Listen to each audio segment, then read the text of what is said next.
Okay, so I'm back. I would wait until people come in to start. I guess I should wait, but I don't want to because at the end of the day, I really don't even. I was really called to do this honestly, but I just have to wait till people come in. Um, I guess I can invite people. Who? I forgot who else.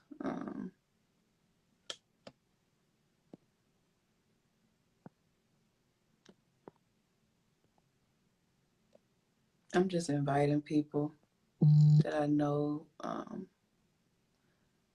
said that they wanted to join or talk about it. And I'll start. Should start soon. Hey,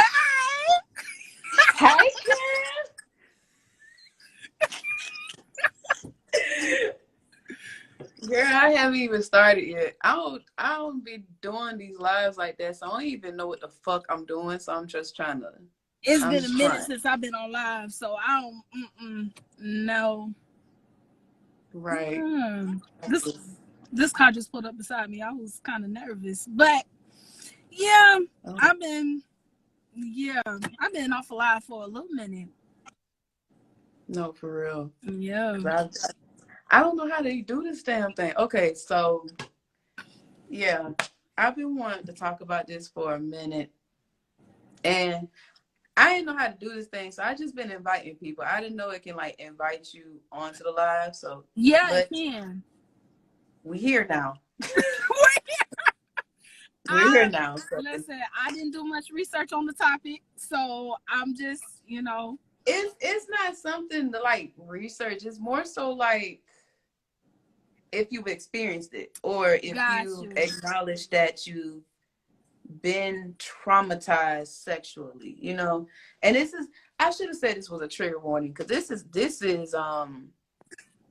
actually trigger warnings. This could really trigger a lot of people with me talking about my experience and the truth. But girl, if you do not feel like being on the live, I don't mind you logging off. It's okay. I'm just putting it out there because I know some people don't like to be on live randomly. I know. I was just doing a rant about Kim Basinger and Prince's relationship, and I was just like deleting, editing, because I was just blown away by their whole relationship. It was just so fucking funny to me, and I just wanted to express that.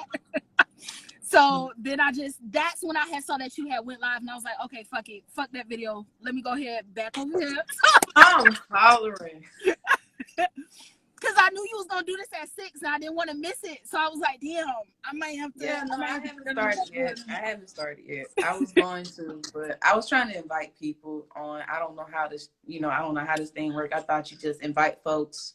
Yeah, you can invite folks, but this is like to add somebody to the live video, to have somebody like live with you. Got you. Okay. Right. So this is more like an invitation to like somebody to be on the live with you, like a co-host almost. Got you. If that makes sense. Or just somebody to have a conversation with. So yeah. Okay. The way that it works, it should offer you whenever you're on the live itself to like invite somebody. So it'll be like, oh, we're still trying to get people on. So like, do you want to invite people specifically? I think it does have that.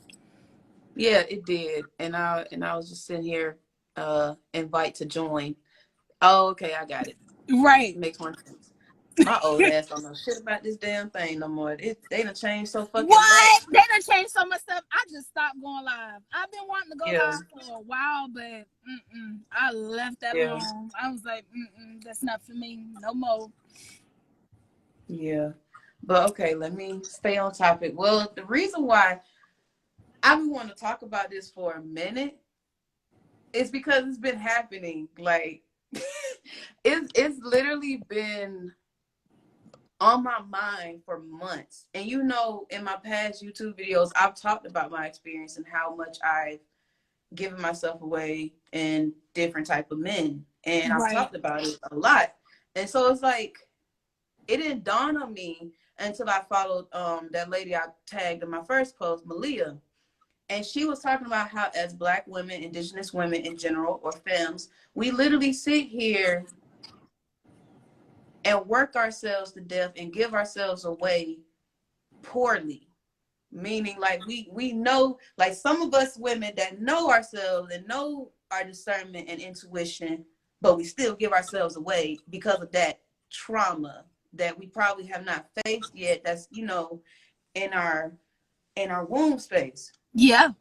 Most women that I've talked to, that I've dealt with, all have issues with their abdomen or their womb space.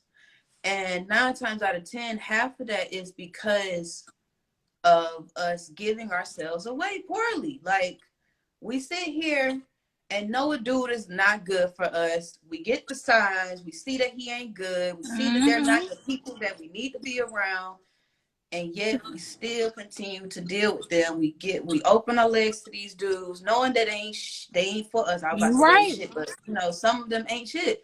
And we sit here and do this cycle, and we blame it on the dudes and say, "Oh, niggas ain't shit, bitches ain't shit." No, baby, you got a womb. But where's the responsibility for us? Exactly, because at the end of the day, you gave yourself up to that man. You gave yourself up to that woman. It's not just a one-sided thing when it comes to sex, but what's happening is, you know, you're starting to notice the flip around. Now the women being the men and the men being the women. And it's only because of, you know, government things that I'm not going to talk about on this live. But in order for us, I feel like as women, because I want this topic to be just about women, I'll talk about men another time if a man wants to talk. But this is pertaining to Black women, Indigenous women, and femmes in general that have literally don't want to admit that they have poor pussy management. When I say poor pussy management, what I see poor pussy management being is like I said, you think that, oh, fucking this nigga, getting his money and doing hood rat things is gonna get you a man, or it's fuck these niggas get money. That's the mindset that they have programmed us to be. This is the same mindset these niggas have. Fuck these bitches get money. And then we wonder why sex is not pleasurable anymore, or even want to do the act, because there's no love in it. And the reason why we don't have love in sex anymore is because of the fact we still have a lot of internal wound, like in our solar plex, in our sacral chakra, in our root. And some of us that have this poor pussy management, like me, for example, because I will literally admit that in the past I had poor pussy management. Like, I was giving myself away to men that I've only known for one day. And I noticed the pattern. Like, I noticed that it was a problem. It was becoming a problem. And then it only becomes a problem like after I had something traumatic happen to me, or like I was trying to be celibate. And so then I felt like in the past, God kept putting me through different trials because I was hard-headed, but God kept putting me through different trials to figure out, what is it about me that is so quick to just throw my pussy away like it's not valuable? And it took a long, hard look. I had to take a long, hard look after watching videos of the lady I was talking about. I wish I could tag her.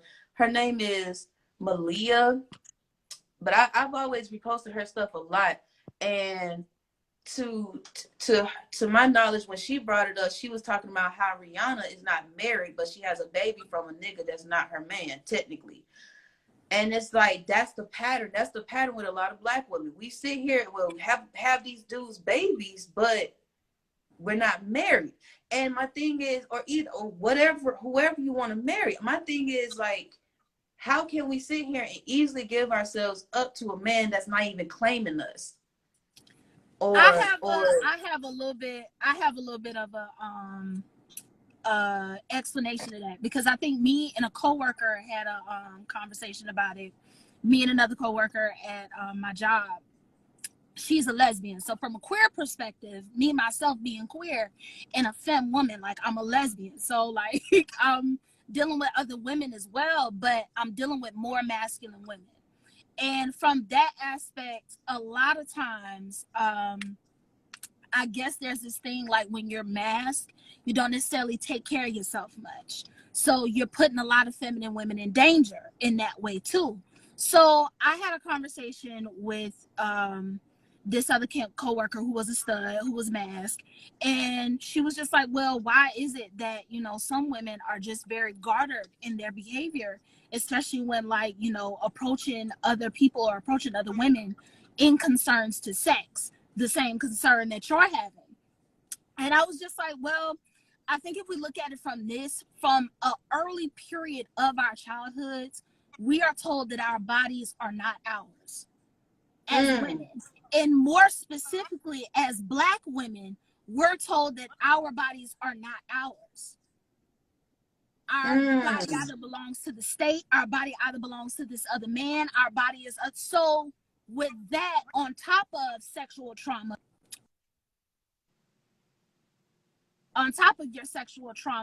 you got your molestation, you got your assault, depending on what point in time.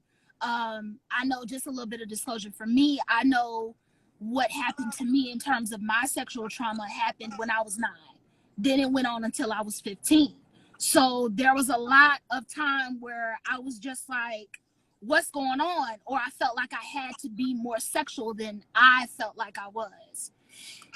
And now I'm in this period of celibacy where sex is surely my choice and my choice only. I don't feel like I need to give it up because I have to give it up.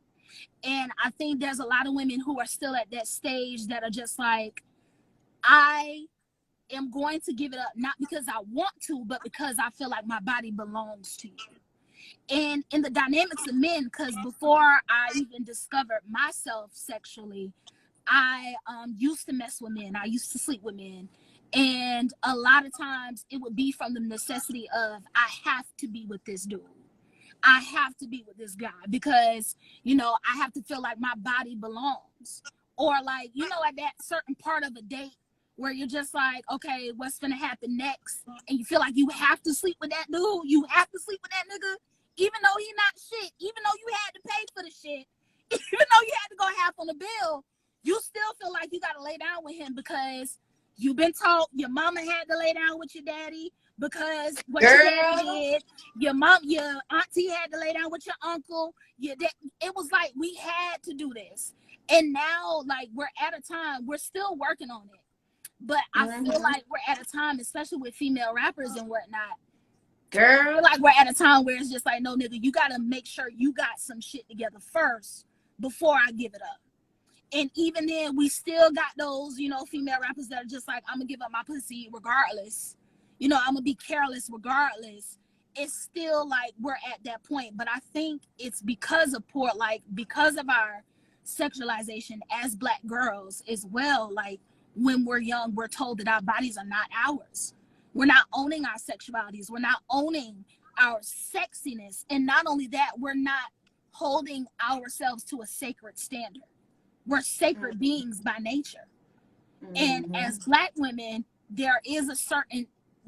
we do have much more sacredness as well. This is how our ancestors carried themselves. But yeah, that's just how I felt about it. And I think that's part of the reason as to why. And I think it's gotten to the point where we're trying to make it seem like we're in control. And we're not. And that's the crazy part about all of this, because we're really not. It's like we are trying. It's like, okay, we have these female rappers that's showing us how to get in that control, but even then, they're still not helping. They're still not helping it, because they're still over-sexualizing themselves and over-sexualizing. It influenced the fucking kids. Like, we can't sit here and say that, oh, we getting our pussy back. Our pussy is the power. Our pussy is the reason why you niggas da da da da da.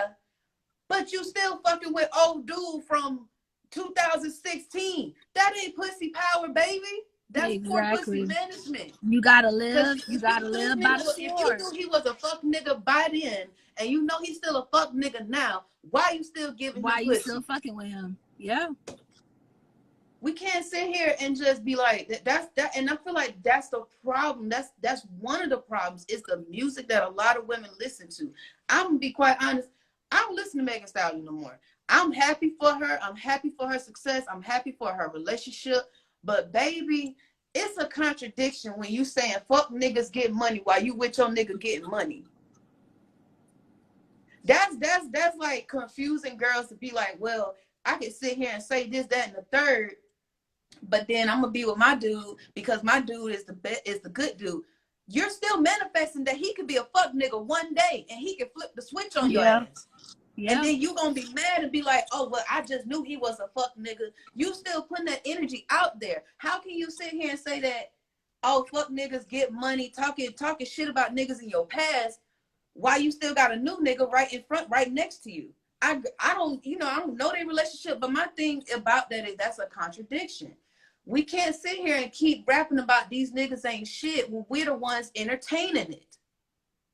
Like, I feel as though as women, I just feel as though we have to take account, as women and femmes, we have to take accountability that we know our pussy is the power. We know how much power we have in our womb space. That's why a lot of these women and girls are still lost. And I still feel like, music has a lot to do with it. But like you said, molestation, the R word, because I don't want to say that out loud because I don't want to trigger anybody. Right. But but like, we have to talk about these things. Like, I'm real tired of talking about this to myself, with my spirits, and having conversations, outside of this, and people tell me, well, Brianka, I just see myself so much of you because you're always the person that talks about these things and don't give a fuck how people feel, because why should I? These things happen to me. Mm-hmm. So I know it's happened to other girls and women, to other women, indigenous women. And the fact that this girl, when I tell you I've been having synchronicities all week to talk about this, I have not shut up this whole week. So I've been sitting here, I almost got in my head about this whole live shit because I was like, well, I don't want to trigger nobody, and no, this is for me to talk about my truth, and then for other women that wants to talk about it can. But at the end of the day, I have to stand up and be the example, Right. So I'm grateful that you came on this live and we could talk about it. It's just been on my mind a lot because a lot of women don't realize that they have poor pussy management because we're still entertaining each other's conversation about, oh, we just fucked John a couple of days ago, and then we fucking with Tyrone, and then we're just like, yes, bitch, get these niggas, no, right. No, when internally you want a relationship, baby, stop playing with yourself. I think and now. Yes. Go I'm ahead. sorry. I don't mean to cut you off, but I think now we need to realize that there are different. I think women, period, need to realize that there are different. Women can be multifaceted. Thank you. And there's no reason as to why we need to express. We can express ourselves sexually, but not in the same way that other women are expressing themselves sexually.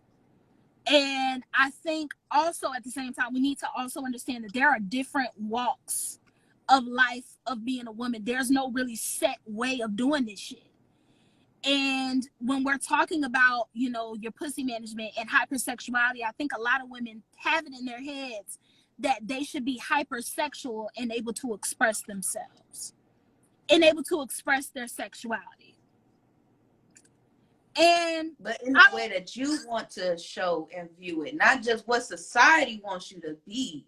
And I feel like that's where a lot of us are lost at. Yes, and that's what I'm saying. Like, we can't go by the example. We can use the example as a way to make it our own thing, but also at the same time, we have to really put it in our own view.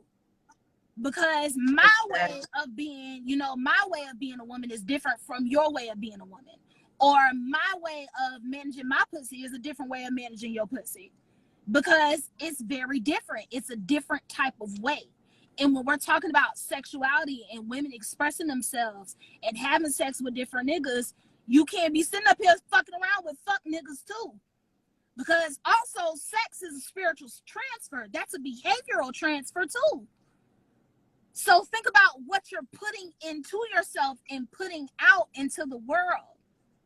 Because after that point in time, if you keep fucking with that nigga knowing he ain't shit, pretty soon you're going to become not shit either. You're not going to be living by the same laws that you preach before fucking with that nigga. And like, girl, with young girls, it's a little bit different. But when you get a little bit older, when you start approaching like your 30s and whatnot, you can't really carry the same type of ideology throughout that time. You live and you learned back in the day when you was fucking with fuck niggas back in your teens and your 20s. But now you approaching that age where you can't really be fucking around like that. Because now we're thinking about health. What you were doing in your 20s is probably gonna catch up with you in your 30s because you was fucking with them fuck niggas, not really managing yourself correctly, not really managing your spirit correctly. And now here we are. Your mind, body, and spirit is fucked up. And I tell you, still trying to do some fucked up shit. So I totally understand. Them 30s ain't nothing to play with. I've heard. Them 30s. I'm almost there, but when I tell you, I've seen the prime examples in my family. That's what I'm saying. Like my sisters are prime examples of women who have poor. I'm not gonna even lie. They have poor pussy management, and now their body is catching up to all the shit they've done in the past. And it's like, I'm talking about hernias, fibroids. Like, this is something we really got to pay attention to. Pay attention, especially at our still being in our 20s. This is something that literally will catch up in our 30s and be like, oh, you thought we was gone. You thought all these demons that you had, that you got transferred from other motherfuckers, are gone? No. If you have not disconnected yourself from those energies, or at least release it out of you, that shit will sit in your womb. It will sit in your stomach, in your heart, because that's our main organs as women. Our heart, our solar plex, our stomach, our root. Those are our main organs that we need to take care of the most. Like, fuck the throat. We could talk our shit and talk our big shit at any time of the day. We're always here. We're always connected at the end of the day because we're God. We're nature in general. But when it comes to women, we have to take care of this, and our womb and our root, because that's where all our power comes from. The men is the same way, but they have a different, they are different anatomy. They're more logical. So what's going on is women are more logical than emotional. And then we sit here and absorb all these transmitted demons from the motherfuckers we dealing with, and then wonder why we have so much stomach problems, why some of us got fibroids, why some of us got hernias, why some of us having so much problems in our womb spaces, because we have not released whatever demon that was onto us when we was younger. But me, for example, I was molested when I was damn near 5 till I was 8 years old by my own sister. So this is even way deeper because I was molested by a woman and not a man, even though I still got trauma from both ends. Because of the simple fact that I didn't know what the fuck I was doing. I just knew it felt good. And I'm thinking, giving myself away was going to give people my attention, or give them my attention and have all the attention on me, when all that did was cause more harm for the people that not like me. Like, for me, this has been a healing moment for the past 2 weeks, to speak about hypersexual trauma and how it has hindered a lot of Black women from healing. And I mean deep healing, because that's a deep root. Rape and molestation is a deep root. That is something that will have to take a long time to uproot.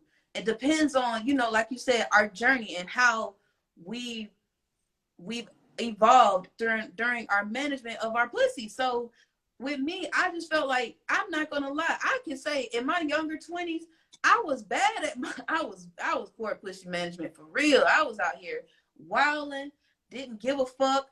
All I cared about was, as long as I got my nut, I can get the fuck on, you can get the fuck on, bye. But then once I lost my mom, that's when the shit really hit me, and I was like, okay, I'm out here by myself trying to find love, but in the wrong places, knowing that these niggas ain't the ones for me. But I see here and do the, like I am logical, look at the idea of them and seeing, oh, maybe this could work. I could probably work this out, knowing that they're not for me. Exactly. Still And give not it knowing up. what that other person wants. And don't know what kind of depression or whatever the fuck they got going on with them.